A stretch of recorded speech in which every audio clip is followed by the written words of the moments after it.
Isabel Martinez had lost everything. For 3 weeks, she and her 2 children survived on the streets, turned away from shelters, living on scraps and desperation. When her baby's cough turned dangerous one frozen morning, Isabel was out of options. Searching her threadbare purse for coins, her fingers found something metallic, a strange, rusted card. Her grandfather's final gift, dismissed for years as worthless junk. With nothing left to lose, Isabel decided to walk into the bank and present this ridiculous piece of metal. "Where are we going, Mama?" 8-year-old Sophie whispered. Isabel stared at the card. "To find out what your bisabuelo left us." The imposing stone facade of Granite Union Bank loomed ahead, its brass doors gleaming like a mirage of warmth. Isabel hesitated, doubt creeping in. What was she thinking? They'd never let someone like her pass the entrance. Yet the baby's coughing had worsened overnight, and Sophie's shoes had split at the seams. They needed a miracle. "Come on," Isabel murmured, as much to herself as to her daughter. The blast of heated air that greeted them as they pushed through the revolving doors was so shocking that Isabel felt momentarily dizzy. The marble lobby stretched before them, populated by men and women in tailored suits and polished shoes. Isabel became acutely aware of her appearance, the unmistakable weariness of homelessness etched into her face. Security noticed them immediately. "Ma'am," a uniformed guard, approached, his expression a practiced blend of authority and caution. His nameplate read, "Terry, can I help you?" "I need to speak with someone about an account," she said, forcing confidence into her voice. A second guard appeared, Marla, according to her badge, her hand resting casually on her radio. "Do you have an account number? Identification?" "I have this," Isabel said, extracting the metal card from her pocket. It was unlike any modern bank card, rectangular but slightly larger, made of what appeared to be copper or bronze, now oxidized to a mottled green-brown. Strange symbols and numbers were etched into its surface. Terry examined it with visible skepticism. "This isn't one of our cards. My grandfather gave it to me," Isabel explained. "Hugo Reyes. He said if things ever got too bad." "Ma'am, this isn't a shelter," Marla interrupted. "There's a community center 3 blocks east that opens at noon." "Please," Isabel cut in. "Just check, Hugo Reyes. Please." Something in her tone, perhaps the raw blend of dignity and despair, made Terry hesitate. He exchanged a glance with Marla. "Wait here," he finally said. "Don't approach other customers." Isabel guided Sophie to the indicated area, feeling the weight of stares from every direction. "Mama, I'm hungry," Sophie whispered. "Soon." "Mi corazón," Isabel promised, though the words felt hollow. How many meals had she missed to ensure her children ate? As they waited, Isabel's mind drifted back to her grandfather's kitchen 25 years earlier. She could almost smell the cinnamon and coffee that perpetually perfumed his modest home. Young Isabel, just 10 years old then, sat across the worn chessboard from Grandpa Hugo, her chin propped on her hands as she contemplated her next move. "Checkmate in 3 moves. Pequeña," he said. "No fair. You've been playing forever," she complained. These Sunday chess matches were her favorite part of the week. Hugo chuckled, the sound warm and rasping from decades of cigarettes he'd finally quit. "Life is like chess, Isabel. Sometimes you protect the pieces you love most. Sometimes you must sacrifice to survive." He reached into his pocket then, extracting the strange metal card. "This is for you. Keep it safe." Young Isabel turned it over in her small hands, confused by its weight and the odd engravings. "What is it?" "Insurance," he replied. "If life ever pushes you into a hole so deep you can't climb out, this card will be the rope. But only use it if you truly believe there's still a way out." The memory dissolved as the baby's coughing intensified. Isabel rocked him gently. "What's his name?" a soft voice asked. Isabel looked up to find an elderly woman in an expensive camel hair coat standing before them. "Miguel?" Isabel answered after a moment of surprise. "After my father," the woman nodded. "I raised 4 boys myself. The youngest had a terrible colic, coughed just like that." She reached into her purse and pressed a $20 bill into Isabel's hand. "Get him something warm to drink." Before Isabel could respond, the woman was gone, vanishing into the busy lobby. She stared at the money, equal parts grateful and humiliated. Once, she had been the one putting donations in charity boxes. Once, she had a home, a husband, and a future. "Ms. Martinez?" Terry had returned. "Someone will see you now. Please follow me." Isabel gathered Miguel against her chest, took Sophie's hand, and followed the guard toward a bank of elevators at the rear of the lobby. The elevator ascended silently, carrying them to a floor Isabel hadn't known existed. When the doors opened, they revealed a dramatically different environment from the public lobby below. Here, dark wood paneling and muted lighting created an atmosphere of discreet luxury. The carpet was thick enough to swallow the sound of their footsteps. Terry guided them to a conference room where a man was waiting, tall, bald, with a careful posture. He stood as they entered. "Ms. Martinez, I'm Marvin Rowe, head of Legacy Accounts. Please, sit down." Isabel perched nervously on the edge of a leather chair, Sophie beside her. The baby nestled in her arms. She felt wildly out of place, like a stain on expensive fabric. "You presented this at reception," Marvin said, gesturing to the metal card. "My grandfather gave it to me," Isabel explained, the story sounding increasingly absurd to her own ears. "May I ask what circumstances bring you here today?" Marvin's question was carefully framed. "We're homeless," she finally said, the words burning her throat. "My husband died 18 months ago. I lost my job, then our apartment. The shelters are full. We slept in a bus stop last night." She expected pity, perhaps even discomfort. Instead, Marvin nodded as if confirming a hypothesis. "The Reyes Protocol," he murmured, almost to himself. Then, louder, "Ms. Martinez, would you be willing to provide a fingerprint verification?" Before she could answer, the conference room door opened, and a young woman entered carrying a tablet and a small electronic device. "This is Andrea from our security department," Marvin explained. Bewildered, Isabel allowed Andrea to guide her index finger to the scanner. A moment later, the device emitted a soft chime. Andrea's professional composure slipped for a fraction of a second. "It's a match," she said, her voice carefully controlled. "Thank you, Andrea," Marvin said. When they were alone again, Marvin's demeanor shifted subtly, warmer, more human. "Ms. Martinez, what do you know about your grandfather's financial arrangements?" "Nothing. He lived modestly. He worked for the railroad, I think. He died when I was 15. Your grandfather established a very specific type of trust. We call it a legacy contingency account. It can only be accessed under particular circumstances." "What circumstances?"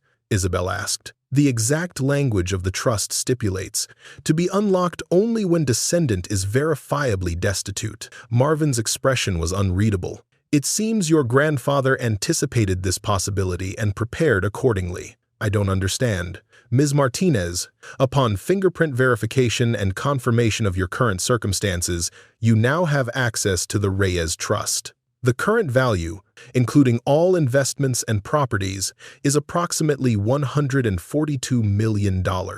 Isabel heard the words but couldn't process their meaning. Million? The concept was too vast to grasp when just hours ago she'd been calculating if they could afford a single hot meal. "That's not possible," she whispered. "There's been a mistake." "There's no mistake," Marvin assured her. "Your grandfather was exceptionally strategic in his investments. The trust has been actively managed for decades, growing substantially over time." "But why would he?" Isabel trailed off. "The trust documentation includes a letter, which I'll provide to you shortly. But first, there are immediate arrangements to be made." Marvin pressed a button on the conference table. "Your children look like they could use some food and perhaps medical attention for the little one?" As if summoned by magic, a different staff member appeared with a tray of sandwiches, fruit, and bottles of water. Sophie's eyes widened at the sight of food. "Go ahead, mi vida," Isabel murmured, still dazed. As Sophie reached eagerly for a sandwich, Marvin continued, "We'll arrange temporary accommodations for you immediately. A hotel suite. Our concierge service can provide whatever essentials you need tonight. Tomorrow, we can begin a more thorough discussion of your options."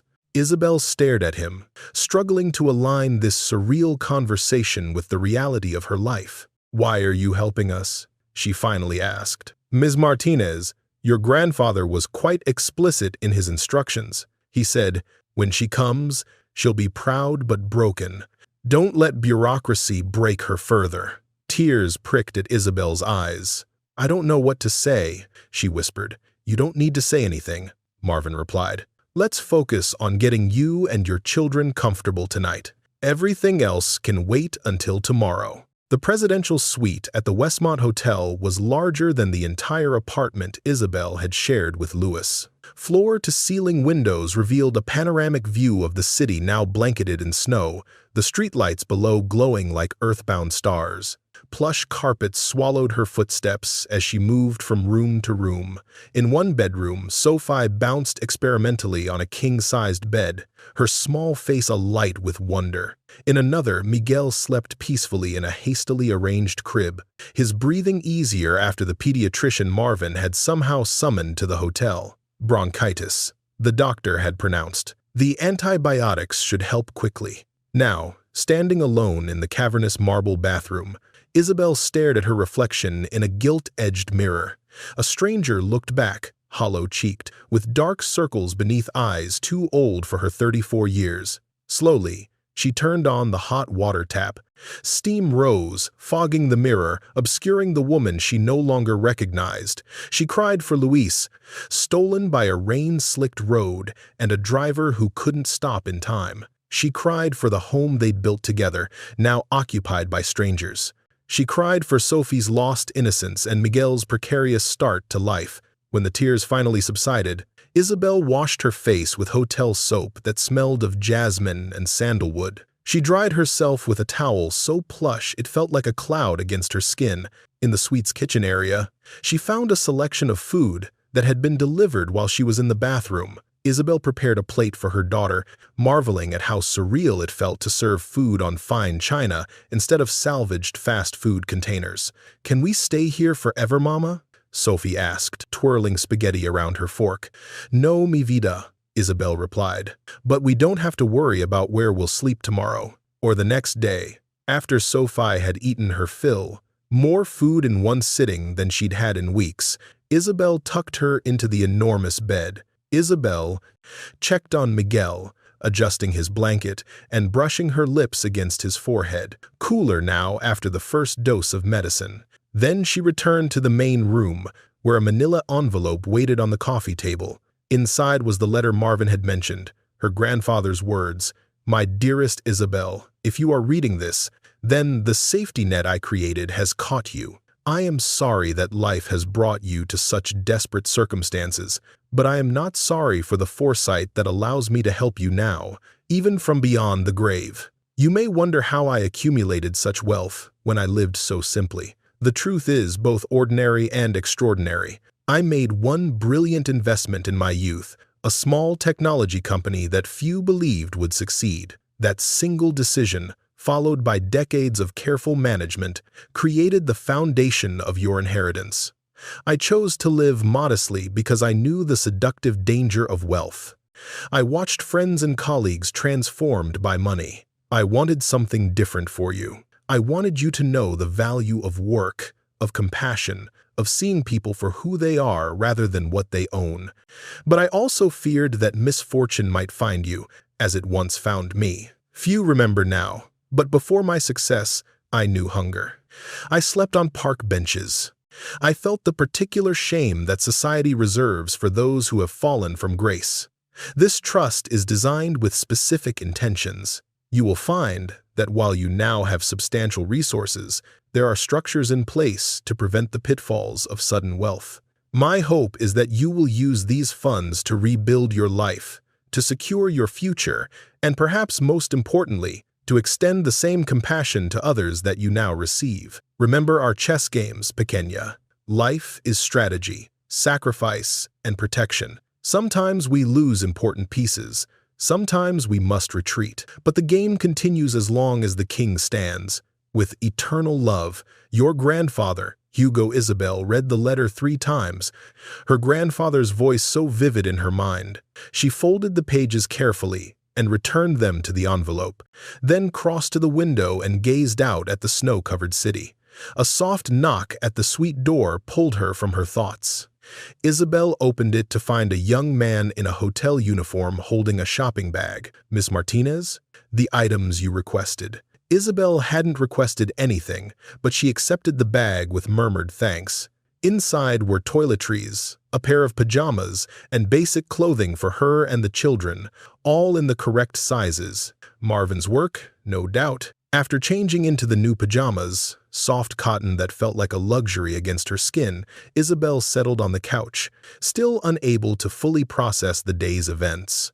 Her phone buzzed, another of Marvin's arrangements. Her old number had been reconnected, and the phone itself charged while she was attending to the children. The screen showed a text message from an unfamiliar number. "Ms. Martinez, this is Ari Patel from Granite Union. I'll be your dedicated financial advisor moving forward. Mr. Rowe asked me to check if you need anything else tonight. We have a meeting scheduled for 10 a.m. tomorrow, but I'm available any time if you have questions." Isabel stared at the message. A dedicated financial advisor. Of course. People with money, people like her now apparently, had entire teams devoted to managing their affairs. "We're fine, thank you," she typed back. "Excellent. Try to rest, Ms. Martinez. You're safe now." Those 3 words, "you're safe now," undid her carefully maintained composure.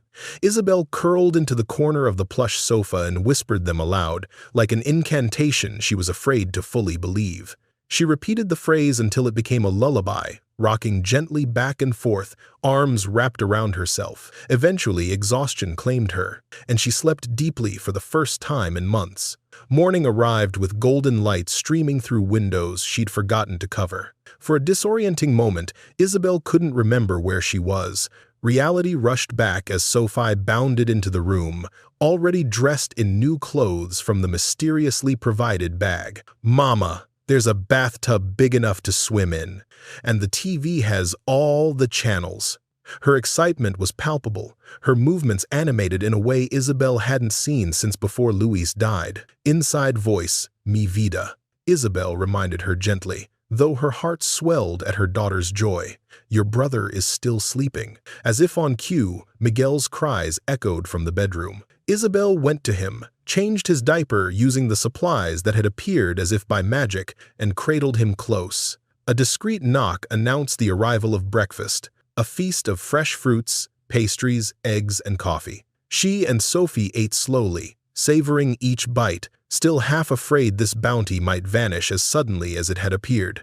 At precisely 9, the hotel phone rang. The concierge informed her that Mr. Patel had arrived and was waiting in the lobby whenever she was ready. Reality intruded on the dreamlike sanctuary of the suite, meetings, decisions, a future suddenly vast with possibilities where before it had narrowed to the next meal, the next night's shelter. "Sophie, we need to go downstairs to meet someone," Isabel explained, helping her daughter wash sticky breakfast residue from her hands.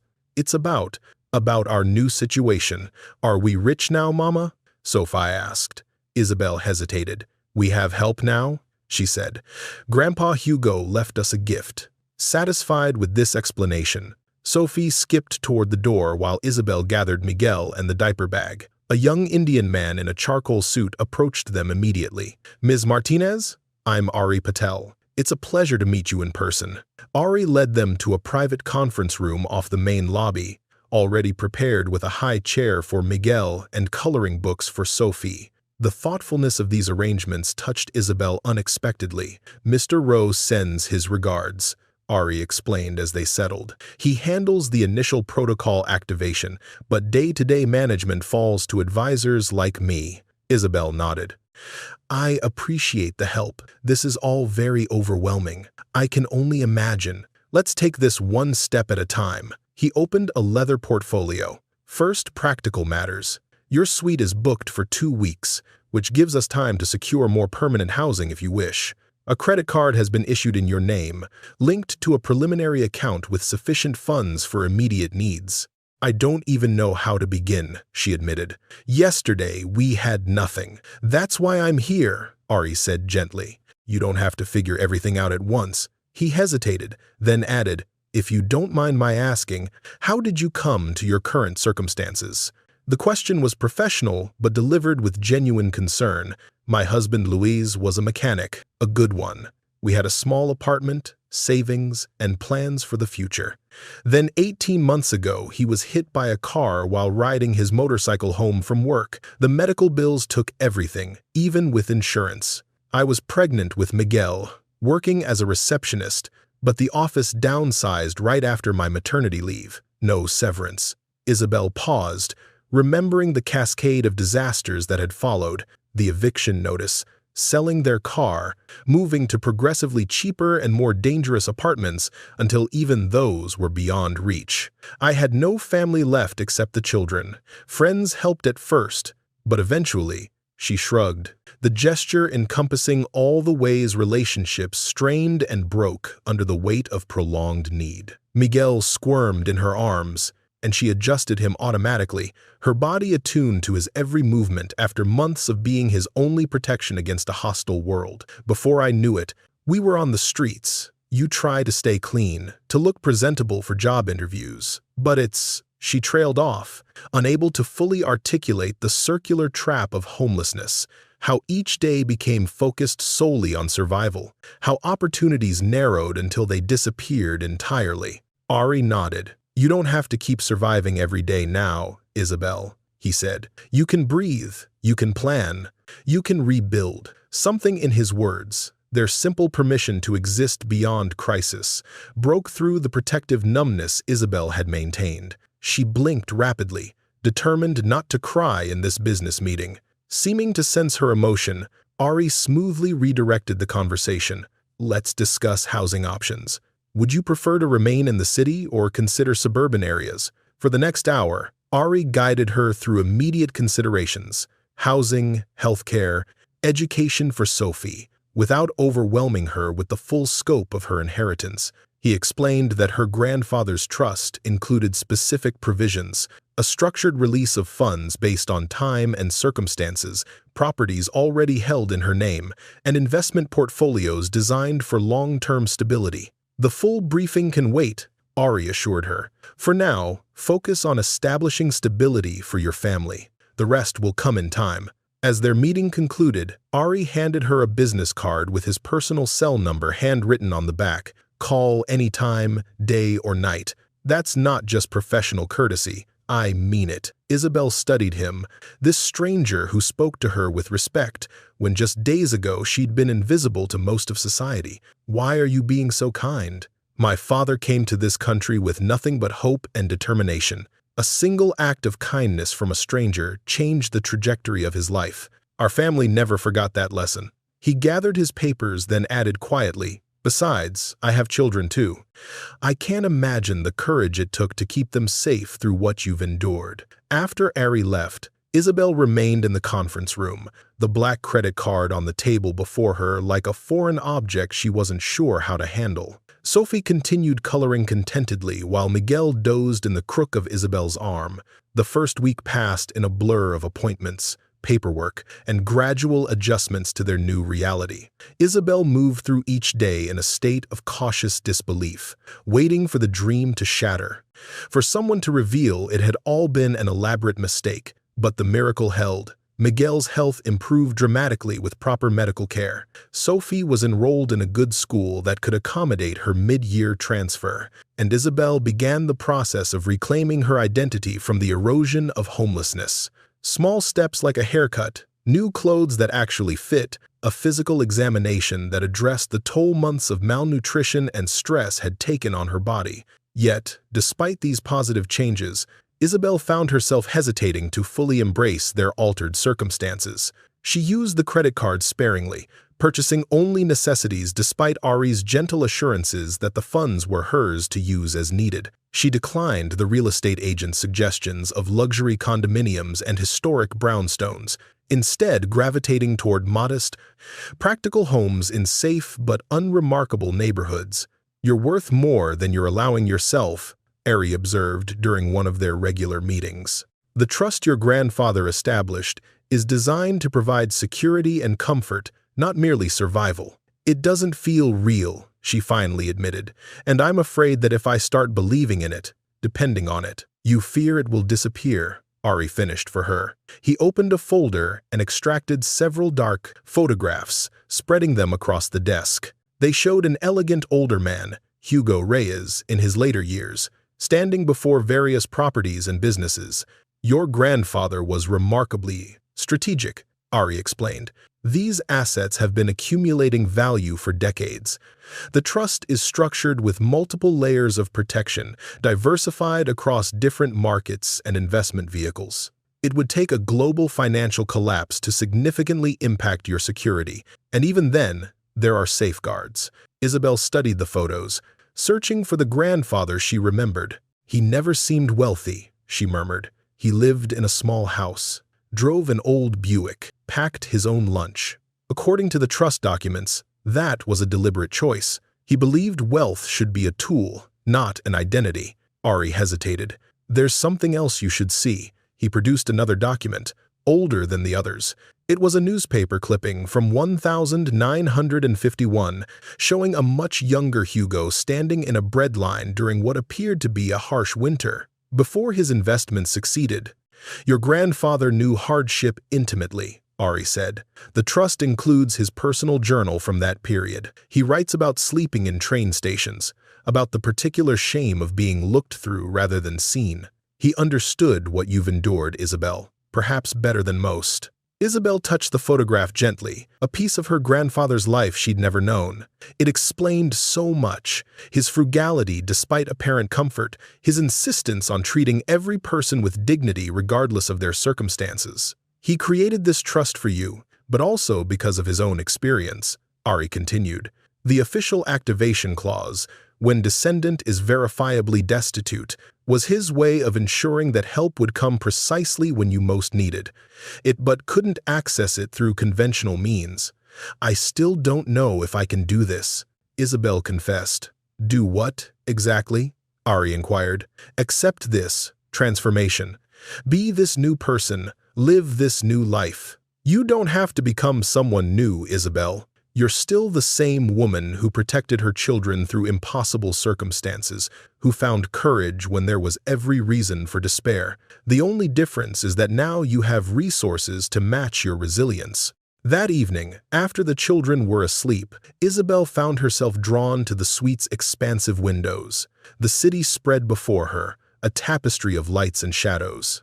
Somewhere in that landscape were the places they'd sheltered, the bus stop where they'd spent their last desperate night, the underpass where they'd hidden during rainstorms, the public library where they'd sought warmth during opening hours. Isabel's reflection stared back at her from the window, a ghost suspended between two worlds.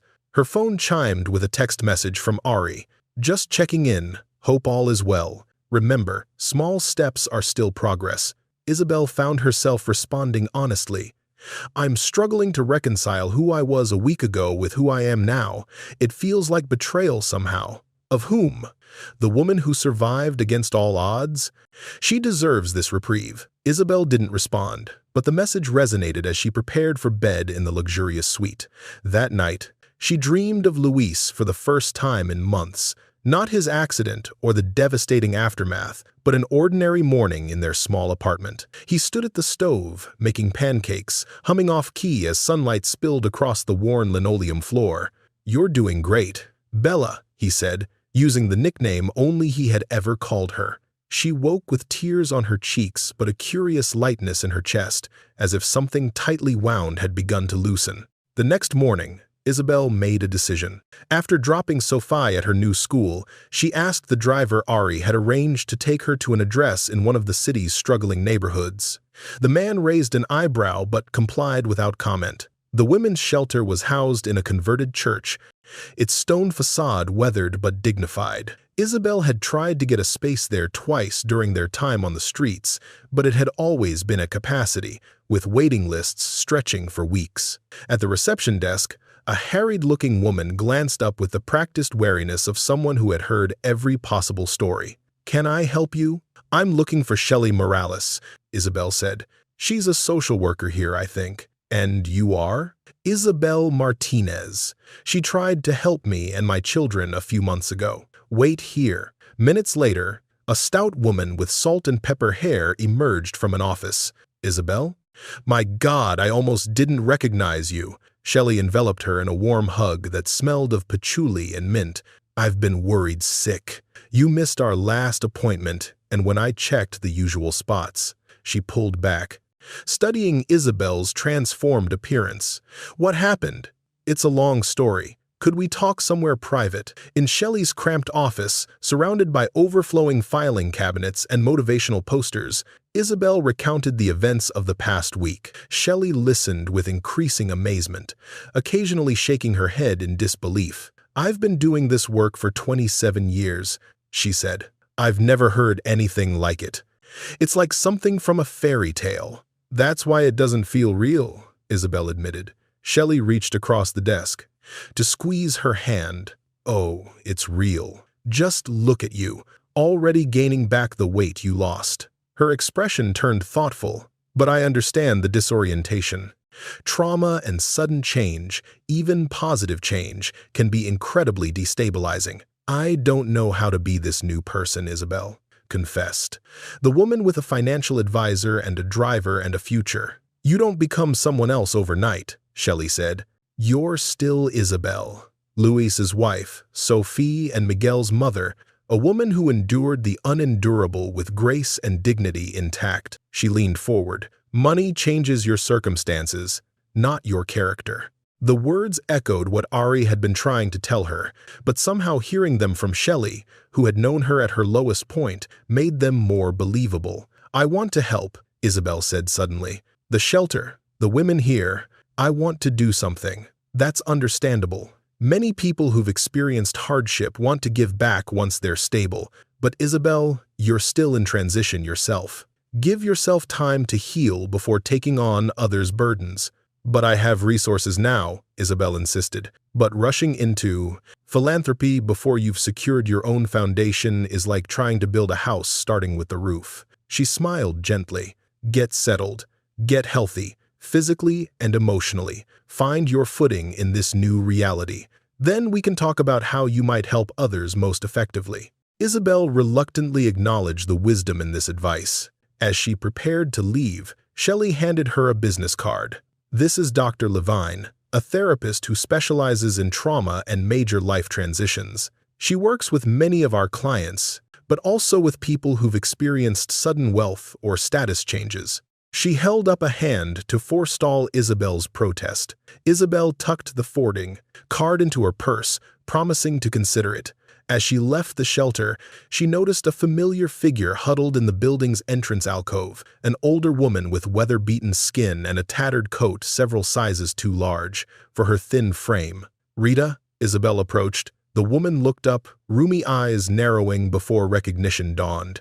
Isabel, that you? Lord, you look different. Her gaze turned suspicious. What happened to you? Get yourself a rich boyfriend? Isabel smiled despite herself. Rita's bluntness had been a strange comfort during their brief encounters on the streets. The older woman had shared food and advice with equal frankness, showing Isabel which public bathrooms were safest and which store owners might offer day-old bread without calling the police. No boyfriend, Isabel replied, settling beside Rita. Just an unexpected change of fortune. There must have been some change.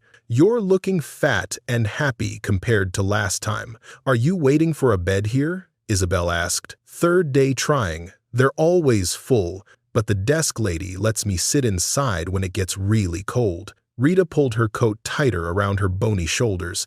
Come with me, Isabel said suddenly. I can help. Rita eyed her suspiciously. Help how? I don't do charity. It's not charity, Isabel insisted. It's paying back a debt.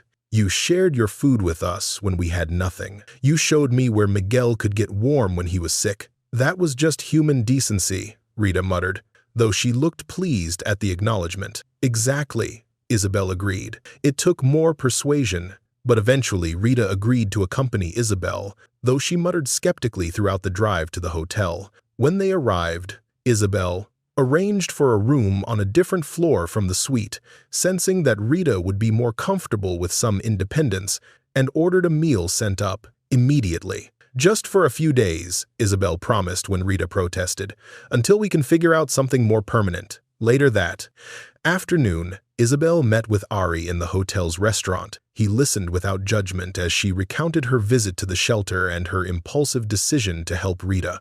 "I'm not surprised," he said.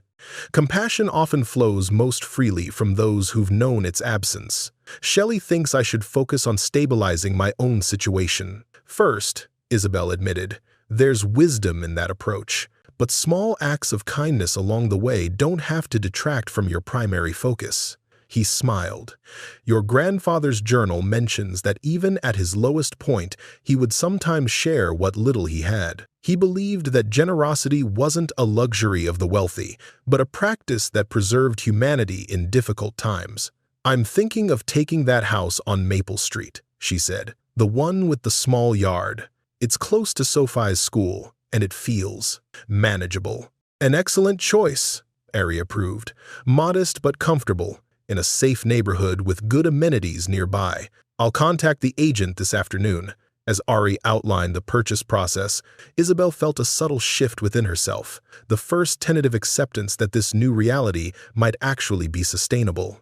She wasn't yet ready to embrace it fully, to trust in its permanence, but she was beginning to imagine a future beyond immediate survival. That evening, as Isabel helped Sophie with her homework, her daughter looked up with unexpected seriousness. "Mama, are we going to be okay now?" "Yes, mi vida," Isabel said firmly, gathering her daughter close. "Promise?" Sophie pressed. "I promise," she whispered, and for the first time, she truly believed it herself. The house on Maple Street was nothing like the luxury apartments Ari had initially shown her.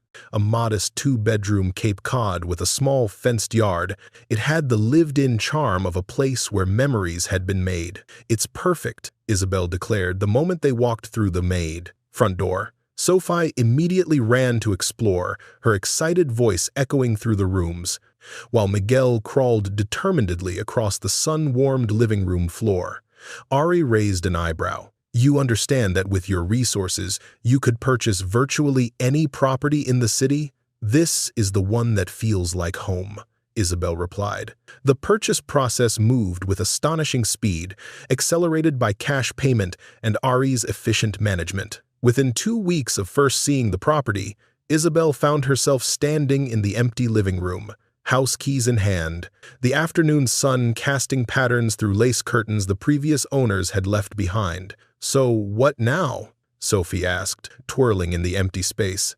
"Do we sleep on the floor?" Isabel laughed, a sound that was becoming less rusty with each passing day.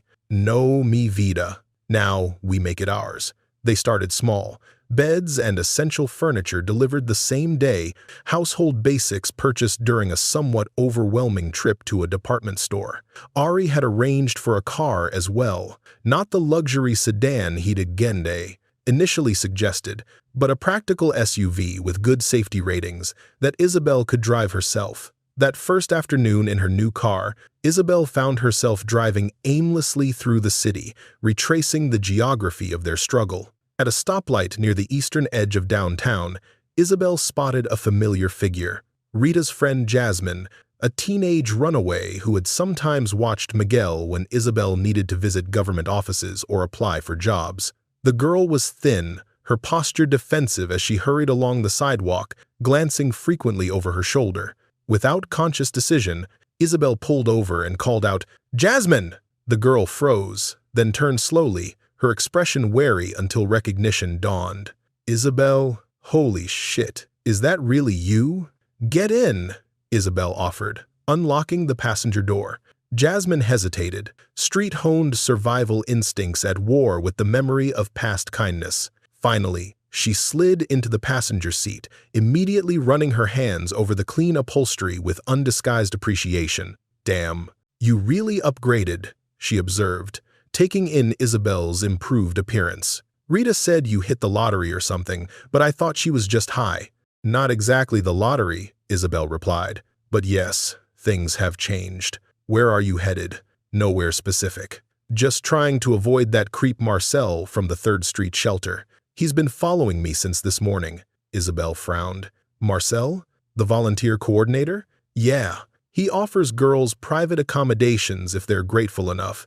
Jasmine made air quotes around the euphemisms he. Started hitting on me last week when I went in to use the shower facilities.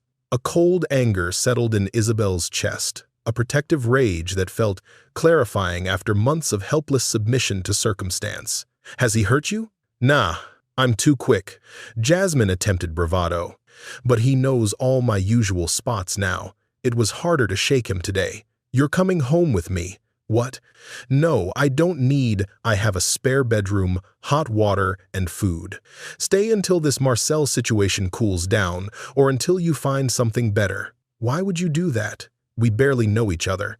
Because someone helped me when I needed it. Now I can help you. She paused, then added more lightly. Besides, you were good with Miguel. I could use a babysitter sometimes.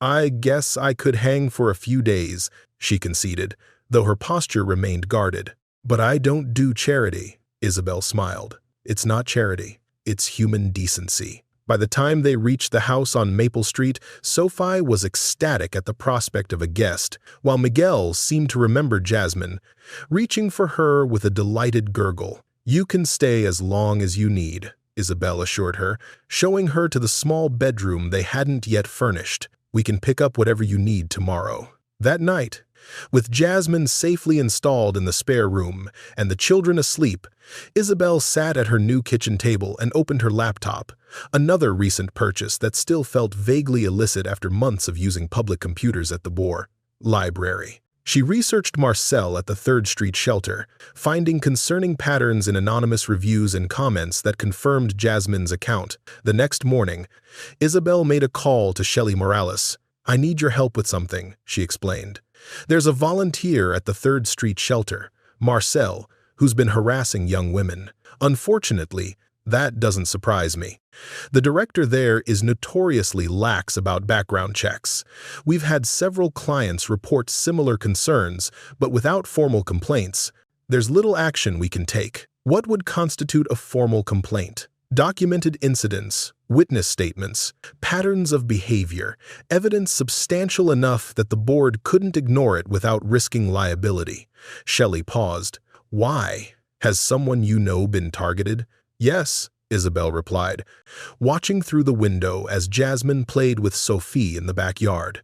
Gathering evidence takes time, Shelley cautioned, and many victims are reluctant to come forward, especially those in vulnerable situations. I understand, Isabel said, a plan already forming in her mind. Over the next week, Isabel worked methodically. With Jasmine's cautious cooperation and Shelley's guidance, she connected with other young women who had encountered Marcel.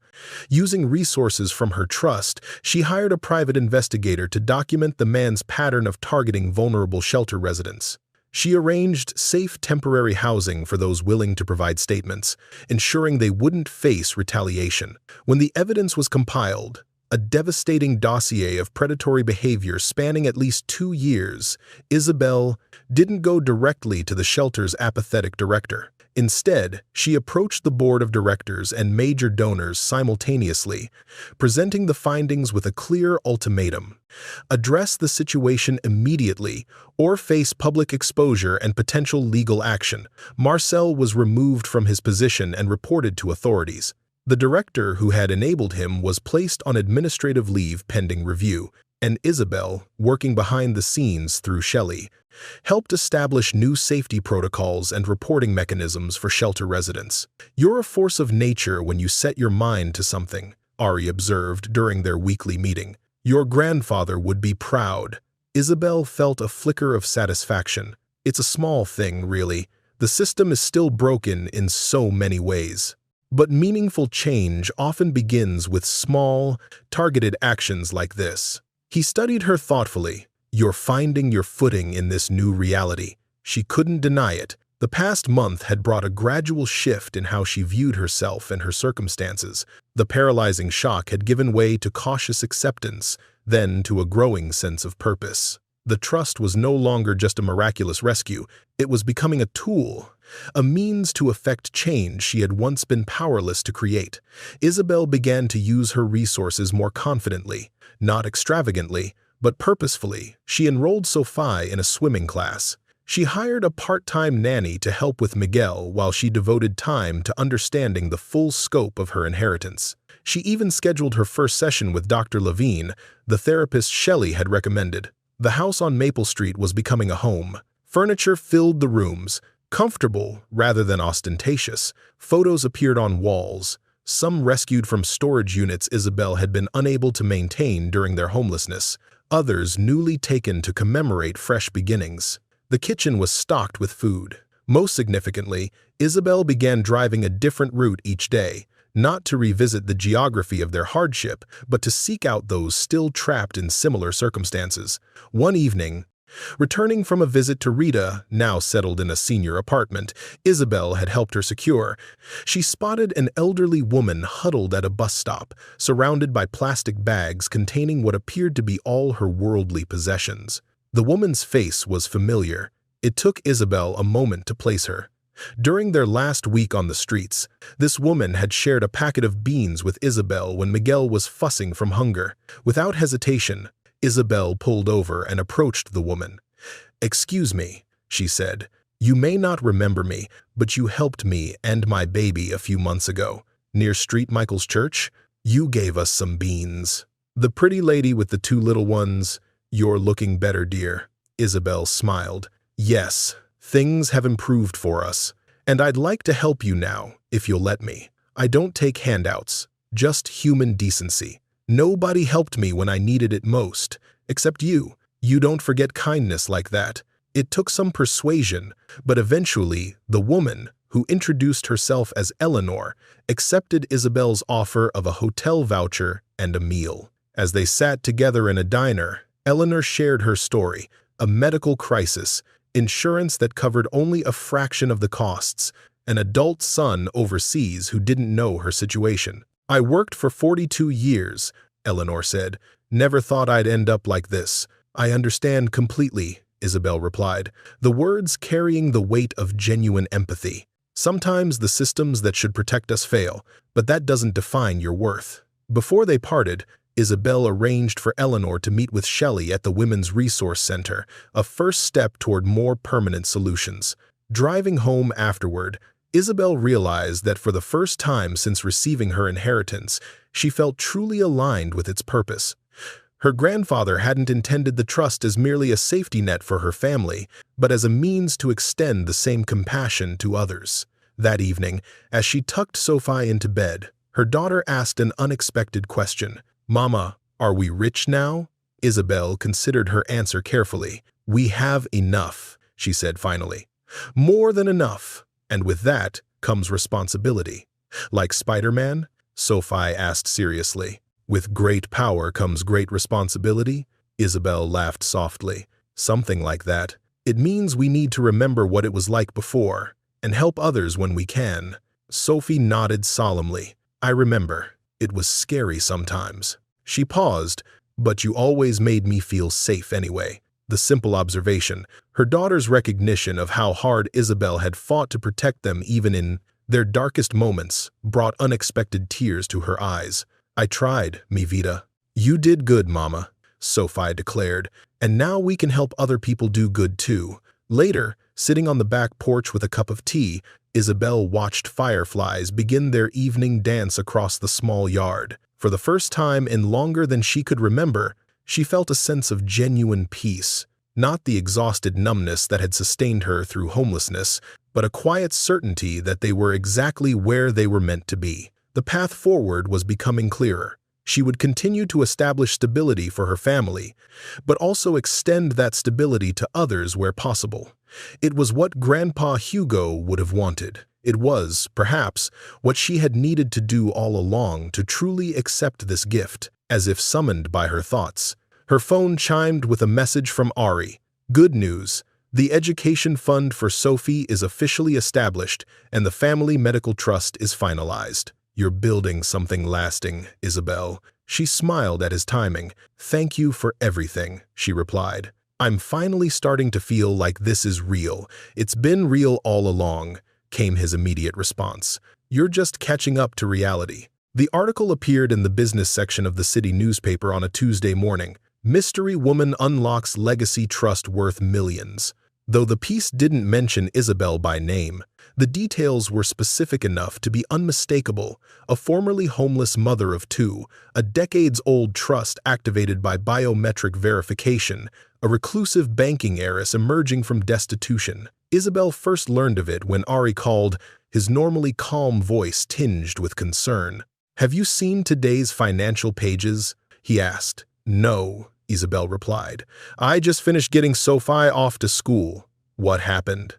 "Someone at the bank leaked information about the Reyes Trust activation.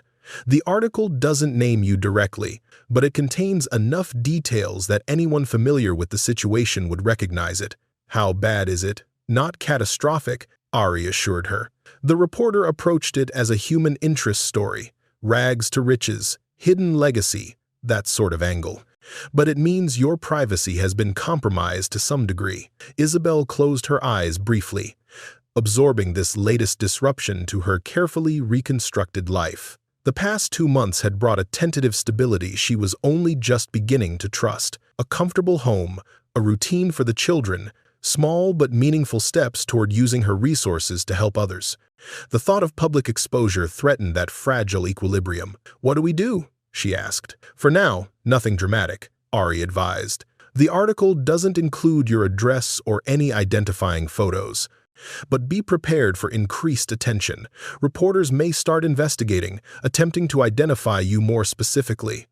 After ending the call, Isabel retrieved the newspaper from her driveway. The article was smaller than she'd feared, just a quarter page on page 3 of the business section, but its implications loomed large. Banking, mystery. Homeless mother activates dormant trust worth $142 million, read the headline. The text below described in general terms how an unidentified woman had presented an unusual metal access card at Granite Union Bank, triggering protocols unseen in decades. It quoted an anonymous bank source calling it like something out of a fairy tale and speculating about the woman's current whereabouts and Fordian intentions. The final paragraph was what truly chilled Isabel. Sources close to the bank's executive team suggest questions have been raised about the verification process used to confirm the woman's identity, with some expressing skepticism about the unprecedented activation of such a substantial legacy trust. By afternoon, the story had been picked up by local television news and several online outlets, each adding their own speculative embellishments. Isabel's phone began ringing with calls from unknown numbers. Reporters, she assumed, somehow connecting enough dots to find her. She let them go to voicemail. Jasmine, who had become a semi-permanent fixture in their household over the past 2 months, noticed Isabel's tension immediately when she returned from her GED prep course. "What's wrong?" she asked. "You look like someone died." Isabel handed her the newspaper. "My anonymity, apparently." Jasmine scanned the article.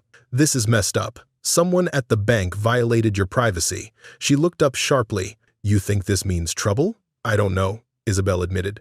"Ari says to just continue as normal for now." But your instincts say to prepare for the worst." Jasmine finished for her. "What can I do?" Isabel felt a surge of gratitude for this unexpected ally. "Help me make sure the children aren't affected. Sophie doesn't need to know about this yet." "On it," Jasmine nodded. "I can pick her up from school today if you want to deal with this banker stuff." The banker stuff intensified the following morning when Ari arrived at the house looking uncharacteristically disheveled, his usually immaculate suit slightly rumpled and dark circles under his eyes. "We have a situation," he announced. "Victor Lorne, our executive vice president of asset management, has launched an internal investigation into the Reyes Trust activation." Isabel set a cup of coffee before him. "What kind of investigation?" "The trust is legitimate. You said the verification was ironclad." "It is," Ari confirmed, "but Lorne is politically motivated. He's been angling for the bank presidency for years, and he's using your case to make a splash." He hesitated, then added reluctantly, "He's suggesting that proper protocols weren't followed, specifically that the biometric verification might have been compromised. "He's saying I'm a fraud," Isabel translated. "Essentially, yes." Ari set down his cup with precise control. "He's insinuating that you might have stolen the access card or somehow manipulated the verification system. It's absurd. Of course, the system has multiple redundancies and safeguards, but he's creating enough doubt to justify a full review." Isabel's mind raced, ahead to worst-case scenarios: the trust frozen, their home lost, the children once again facing instability. Can he actually reverse the activation? Not without substantial evidence of fraud, which doesn't exist. But he can make things difficult in the short term. He's already pressured the Trust Administration Committee to temporarily restrict access to certain assets pending review. "Why?" Isabel demanded. "Why target me specifically? I've been asking myself the same question. The publicity angle makes sense. Lorne loves attention, but the intensity of his focus seems personal somehow. Could he have known my grandfather? Some old business rivalry or grudge? I'll look into it," Ari promised. "Your grandfather was quite active in certain investment circles decades ago. It's not impossible there's a connection. What do we do in the meantime?" Marvin Rowe has already submitted formal documentation of the verification process. "I'm gathering additional supporting evidence of your identity and relationship to Hugo Reyes," he leaned forward.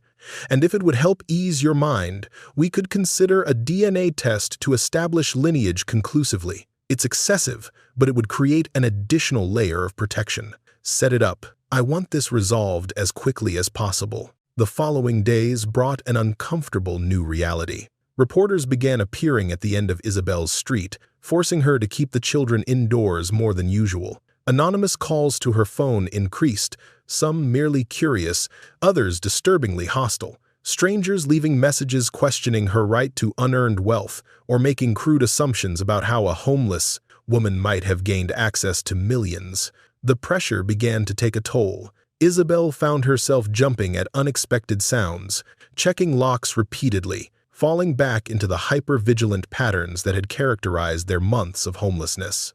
Nightmares returned, dreams of being forced back onto the streets, of having Miguel taken by social services, of standing before a tribunal of bankers who declared her unworthy of her grandfather's legacy. Dr. Levine, the therapist Isabel had been seeing regularly since settling into the house, recognized the signs immediately during their weekly session. "You're experiencing a trauma response," she observed. "Your sense of safety has been threatened again, triggering the same protective mechanisms that helped you survive homelessness." "But it's not the same," Isabel protested. "We have a home, resources. Even if this Lorne person creates problems, we're not in immediate danger."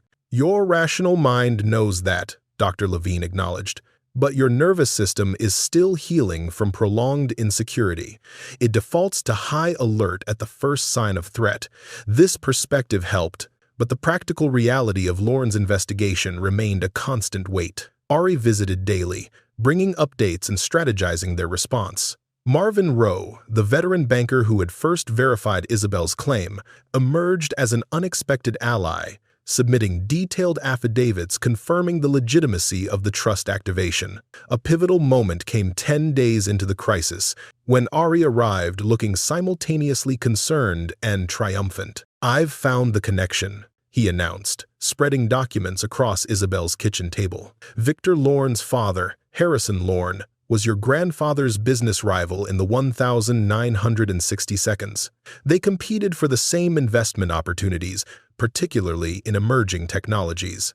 Isabel studied the yellowed newspaper clippings and corporate filings Ari had unearthed. "So, this is personal after all. Harrison Lorne lost a significant opportunity to your grandfather in 1968, the initial investment that eventually became the cornerstone of the Reyes fortune. The Lorne family never fully recovered financially or socially. Victor grew up with his father's bitterness as a constant backdrop. So he's using me to settle an ancient score," Isabel concluded. "Essentially, yes." Ari gathered the documents back into his portfolio, but this context gives us leverage. It exposes his investigation as personally motivated rather than professionally necessary. 2 days later, Isabel found herself in a wood-paneled conference room at Granite Union Bank's executive offices, facing the Trust Administration Committee and, for the first time, Victor Lorne himself. He was older than she had expected, in his 60s. His expression as she entered was one of calculated disdain. Ari and Marvin flanked Isabel like protective sentinels. On the table before them lay the results of her DNA test, conclusively confirming her lineage to Hugo Reyes, along with birth certificates, family photographs, and other documentation. Ms. Martinez began the committee chairwoman, an elegant woman in her 50s. "Thank you for accommodating this extraordinary review. I want to assure you that the unusual nature of this proceeding does not reflect any institutional position regarding your claim.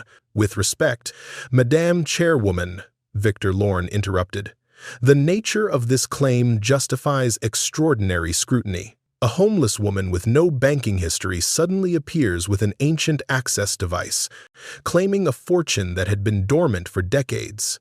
He spread his hands in a gesture of exaggerated reasonableness. "Surely you understand why questions might arise." "I understand completely, Mr. Lorne," Isabel replied, her voice steady despite the anger coursing through her. "I understand that you're using my family's situation to pursue a vendetta that began before I was born. That's a rather dramatic accusation, Ms. Martinez," he said. "Perhaps your difficult circumstances have left you prone to conspiracies." Harrison Lorne versus Hugo Reyes, 1968, Isabel stated clearly, watching satisfaction drain from Lorne's face. "The Alameda Tech investment opportunity. Your father lost everything because my grandfather saw potential where he saw only risk." She leaned forward slightly. "This isn't about protecting the bank from fraud. This is about your family's grudge against mine." The committee chairwoman's gaze sharpened with interest. "Mr. Lorne, is there a personal connection you failed to disclose when initiating this review?" "Ancient history," Lorne dismissed, though his confidence had visibly diminished. "Completely irrelevant to the present concerns."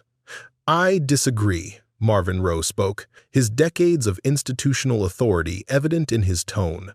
"A previously undisclosed conflict of interest compromises the entire investigation." He gestured to the documentation before them.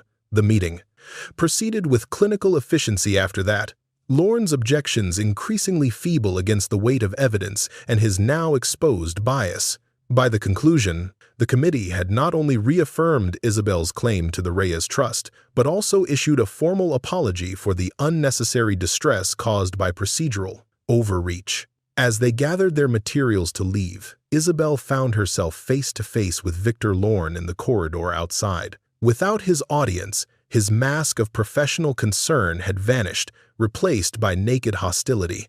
"This isn't over," he said quietly. "Old Hugo might have outmaneuvered my father, but I'm not so easily defeated. My grandfather set this up so men like you couldn't destroy his family," she replied. "He prepared for this very moment, Mr. Lorne. While your family was nursing grudges, mine was building safeguards." She stepped past him, joining Ari and Marvin, who waited by the elevators. As the doors closed, isolating them from Lorne's glare, Isabel finally allowed her rigid composure to relax slightly. "You were magnificent," Marvin said. "Your grandfather would have been proud." "Lorne won't take this defeat gracefully," Ari cautioned. "He'll almost certainly continue to cause problems, though perhaps less overtly now that his conflict of interest is exposed." Isabel nodded. "Then we'll be prepared," she said.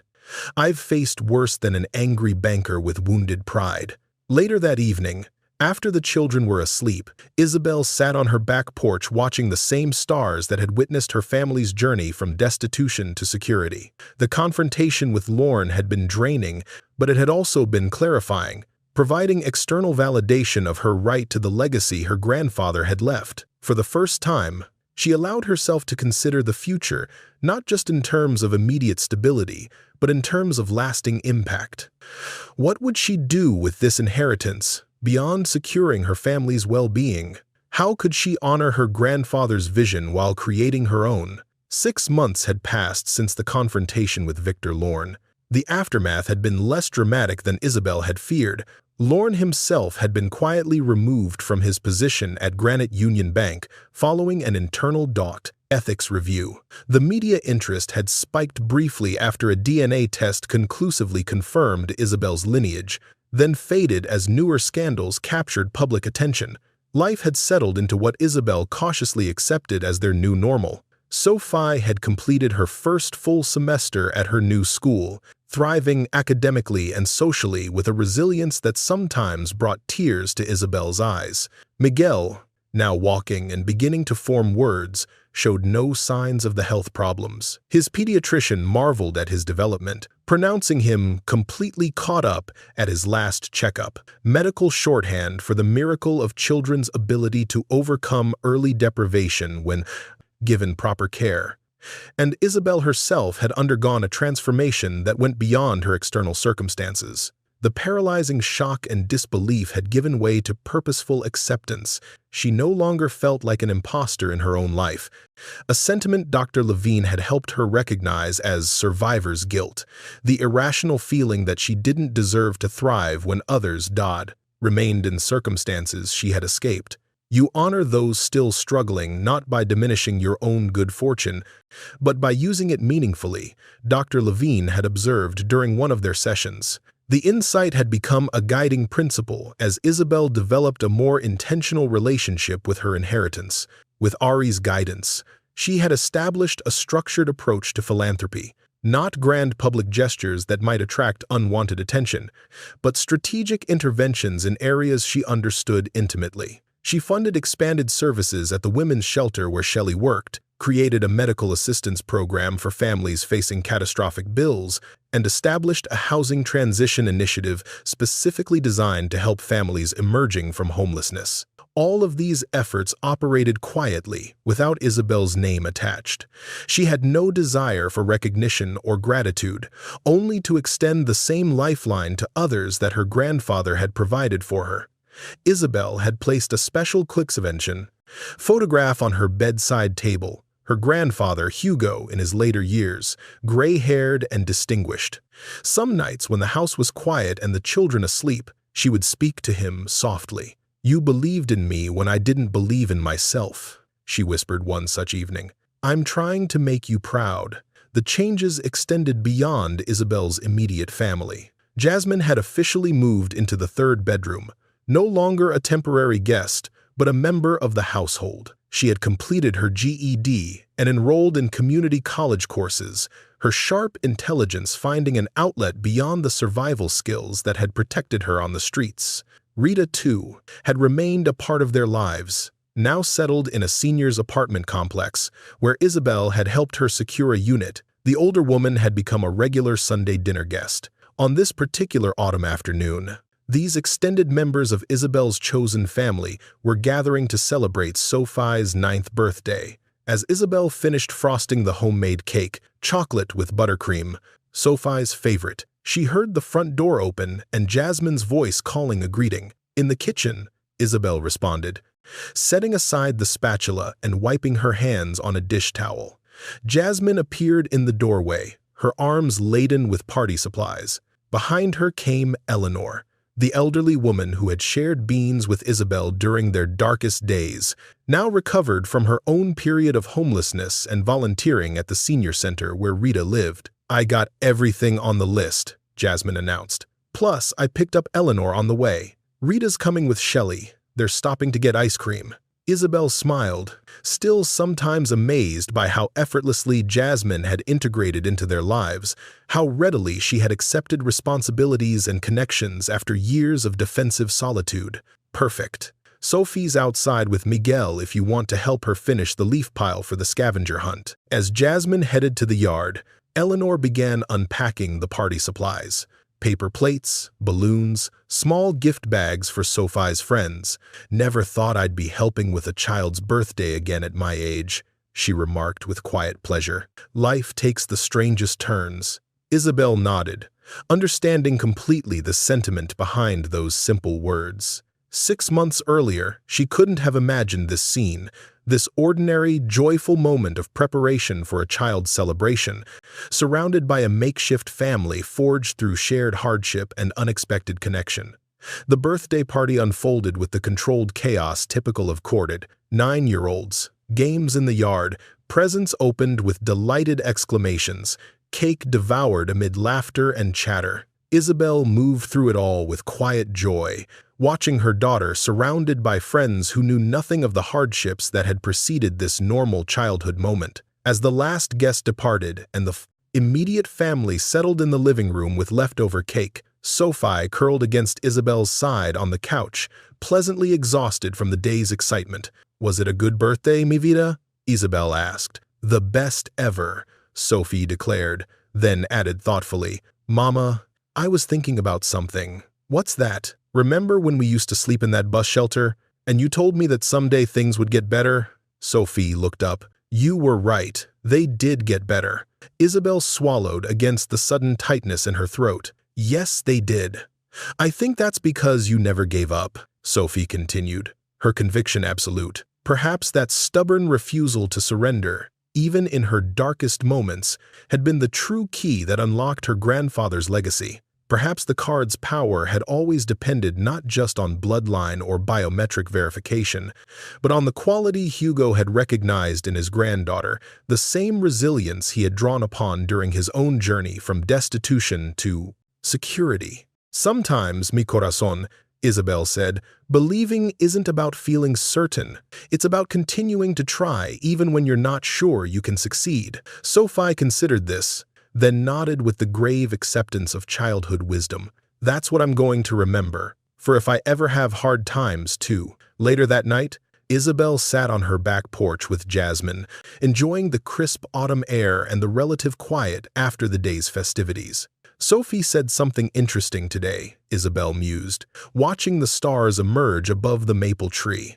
"About belief being action rather than feeling. Kids smarter than most adults I've known." She hesitated, then added with uncharacteristic vulnerability, "That's how I survived too, you know. Not because I believed things would get better. I didn't. But I kept moving anyway." Isabel nodded. "And now? Now I'm actually starting to believe. Like, for real." She gestured vaguely toward the house, the yard, the life they had built, this, college. "A future that isn't just about getting through the next day. It's still weird, but I'm getting used to it." "Me too," Isabel admitted. "Sometimes I still wake up expecting to find ourselves back in that bus shelter. Then I remember that this is real." Jasmine finished for her. They sat in comfortable silence for a while, each lost in her own thoughts. Finally, Jasmine spoke again, her tone deliberately casual in the way that signaled emotional significance. "I got accepted to that social work program, the one Shelley recommended." "Jasmine, that's wonderful news. It's just a certificate program for now, but maybe after that, who knows? I've been thinking I might be good at it, helping kids who've been where I was." "You would be exceptional," Isabel said. "You understand what they need in a way no textbook could teach." Jasmine accepted the praise with minimal deflection, another sign of her evolving comfort, with positive reinforcement. "Anyway, I'll need flexible hours for classes. But I can still help with Miguel and stuff." "We'll make it work," Isabel assured her. "This household runs on mutual support, remember? Your education is just as important as everything else." As Jasmine headed inside to call her academic advisor, Isabel remained on the porch, contemplating the tapestry of interconnected lives that had formed around her family. What had begun as desperate survival had evolved into something richer, a community of mutual care and shared purpose. This, she realized, was perhaps the most valuable aspect of her inheritance, not the financial security, though that remained profoundly important, but the capacity to create a network of support extending beyond her immediate family, to become for others what her grandfather had been for her, a source of unexpected help when conventional systems failed. The next morning, Isabel woke early and drove to the city cemetery, something she had been meaning to do for months, but had somehow never found the right moment to accomplish. The groundskeeper directed her to a modest headstone in the eastern section, where morning light illuminated the simple inscription, Hugo Reyes 1926 to 2000, in chess and in life. Protect what matters most. Isabel placed a small potted plant beside the marker, then stood for a moment in quiet communion with the grandfather who had changed the trajectory of her family's story decades after his death. "I understand now," she said softly to the stone. "Why did you live modestly despite your success? Why did you keep your wealth as a tool rather than an identity?" She smiled slightly. "The kids are thriving. Miguel is walking everywhere, getting into everything. Sophie is so smart, she would have given you a real challenge at chess by now." A gentle breeze stirred the leaves around the cemetery, carrying the scent of autumn earth and distant wood smoke. "I'm helping others," Isabel continued, "quietly, like you did, making differences that matter rather than statements that impress." She touched the carved chess reference on the headstone. "I'm protecting what matters most, not just my family, but the dignity of those still struggling where we once were." As she turned to leave, Isabel noticed an older man placing flowers at a nearby grave. Their eyes met briefly, and he nodded in the way strangers acknowledge each other in spaces of remembrance. Something in his bearing, a certain dignity despite obvious financial constraints, reminded her of her grandfather. "Good morning," she offered, as they found themselves walking toward the cemetery gate at the same pace. "Morning," he replied with courteous reserve. They walked in companionable silence until reaching the parking area, where the man paused beside an ancient car that appeared to be held together mostly by determination and strategic duct tape. "Having trouble starting it lately," he explained, "but it gets me where I need to go most days." "Transportation can make all the difference," Isabel observed, thinking of how their options had narrowed when they lost their car in the cascade of financial disaster following Luis's death. The man nodded, then hesitated before speaking again. "I don't suppose you know of anyone hiring? I've been looking for months, but at my age," he shrugged, embarrassment warring with necessity. "My daughter's trying to finish community college. I'm trying to keep her from dropping out to support us." Isabel studied him thoughtfully, recognizing the familiar signs of someone working desperately to maintain dignity while facing crushing circumstances. Not yet homeless, perhaps, but teetering on the edge that had once claimed her own family. "Actually," she said, "I might know of an opportunity. What's your background?" By the time they parted ways, Isabel had the man's contact information and a general understanding of his situation. She couldn't guarantee anything, but several of her community initiatives needed coordinators, people who understood firsthand the challenges they were addressing. As she drove home, Isabel reflected on the symmetry of the encounter, how her visit to thank her grandfather for his legacy had immediately presented an opportunity to extend that legacy to another family in need. This was the new normal she had finally embraced. A life where security and purpose had replaced desperate survival, where the remarkable gift she had received became most meaningful when shared with others.